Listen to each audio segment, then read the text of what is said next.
What's up, collectors and Transformers enthusiasts? Today we're going to be taking a look at the recently revealed box art for Transformers for Cybertron Kingdom Wave 4. We're going to be taking a look at Shadow Panther, Tigatron, Slammer, Pipes, and of course, Waspinator.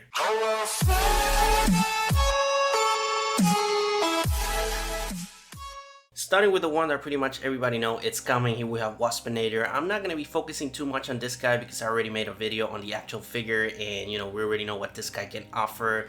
And pretty much this image is going to bamboozle everyone because the legs, the Wasp legs, did not look like that on the feet at all. If you're interested to know, link is going to be in the description down below as well as in the top right corner of this video. But for the image itself, you can see that it looks amazing. Just the quality, and you can see, the color and everything. It just makes the image pop. It looks like it's actually sculpted, so I love it. It's gonna look even better on the box, and I just cannot wait to have this guy in my collection. And for our second box set, here we have none other than Pipes, and oh my god, I'm really excited about this guy. I was really disappointed that I didn't see it on wave 3 because I thought that that was gonna be, the last wave for the War for Cybertron Kingdom line, but as you can see, we have a wave 4, so you cannot complain. I am super grateful. And as for the image itself, you can see that it pretty much is a repainted, slightly remolded version of Hoffer. You can see the, the chest, the arms, the legs are pretty much exactly the same. The backpack though, I don't believe it's exactly the same as Hoffer. I think it's in reverse because Hoffer got, the pretty much front of the truck mode pointing upwards, and this one is pointing downwards. So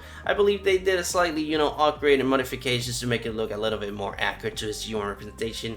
And it is, because you can see that the Autobot logo is on the right position, the color distribution is fantastic, and the face skull looks amazing. You can see the chest is exactly the same as the G1 representation, and honestly, I just cannot wait to have it next to Hoffer and pose them together. They're gonna look amazing on a display. And as for the articulation, we already know what this guy can offer. This guy is full of articulation, and you can do some awesome poses with him. Last but not least, for the items that he brings, you can see that he's rocking 2 cannons, 1 on each arm, and I really don't remember if that is accurate to the G1 representation. If you do, leave your knowledge in the comments down below because I honestly don't remember. And for our third box art here, we have none other than Slammer, and I really have no knowledge of this guy. I'm not familiar with the character at all. I only know that he's a tank and he's white, so I thought that they were just gonna reuse the Warpath mode and call it a day. But you can see it looks like a Waspinator, it looks like a modulator, from the Air Rise line, and I don't know what I think about that. I'm gonna 50-50 on those. Like I like them, but I really don't want more. Like this enough with the ones that I have because they have repainted the living out of those modes, and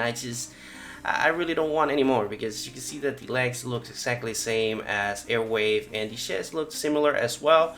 You can see that the arms is a cannon, and Airwave has a cannon on his arm. So I think they did a slightly repainted and remolded version of Airwave and throw a couple of other pieces of some weaponizers and modularizers there. And honestly, I don't know. I'm not excited about this one. This is probably going to be a pass for me. I'm just going to go ahead and wait for the actual image of the figure itself, and then I'm just going to go ahead and give you my thoughts on that. Moving on to our next box art, here we have none other than Shadow Panther, and oh my god, this guy looks amazing. Sadly though, I am still 50-50 on this guy. I love the image, but I know how the figure is gonna look.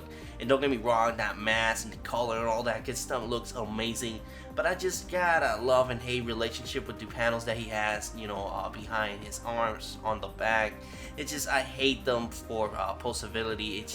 They get in the way, and I straight up hate them. But as for the figure, we already know the proportions and all that good stuff, how the transformation is gonna look. But as for the image itself, you can see it looks amazing. It looks menacing. It looks really good, and I just cannot wait to add this guy to my collection. It's still a must-have for me, but man, those panels on the back, I straight up hate them. Many OG collectors knew that this guy was gonna come eventually. Since the moment they saw Cheater, they already know that they were gonna re-release Shadow Panther. Me personally, I haven't ever owned a Shadow Panther, so I was kind of 50-50 if they're gonna release it or not.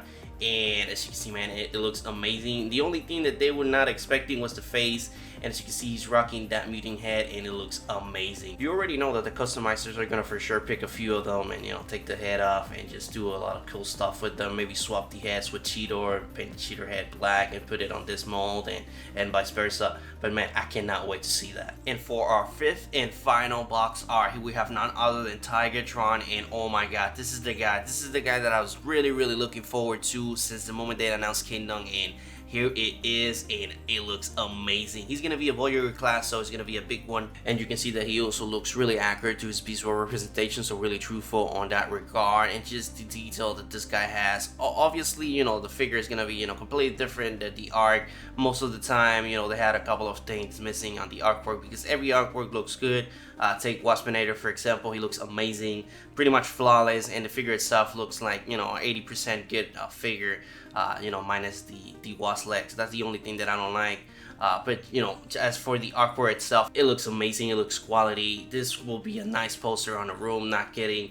And you can also tell that they were, you know, using a couple of ideas of Cheetor, you know, a couple of engineering. You can see that the feet are going to transform pretty much exactly the same as Cheetor, and you can see that, you know, the beast head is exactly the same way as Cheetor as well. And while it's to be expected because they are similar figures, you know, the proportions are pretty much exactly the same on the robot mode itself, and you can even see that he's rocking the whip tail that Cheetor has as well. So, you know, they had some ideas integrated into this new mold, and I just cannot wait to see it in hand and see, you know, how it looks and the articulation that this guy is rocking. And just honestly, I cannot wait. I don't see the panels on the back. I see a couple of panels, but I don't see the same panels that Cheetor was rocking, so that's a plus for me. Again, I hate those for possibility. They're a pain in the, you know, where they get in the way. They don't allow you to do the things that you want to do. I can imagine a couple of collectors being mad and pissed that he is essentially a Voyager class Cheetor, but again, this is to be expected. They had the same proportions. This is not a surprise at all for me. And also, as Hasbro we're talking about, they do this for a living, and if they think that they're gonna, you know, cut some costs on some, you know, engineering, some stuff, they will do it, you know, for some more profit.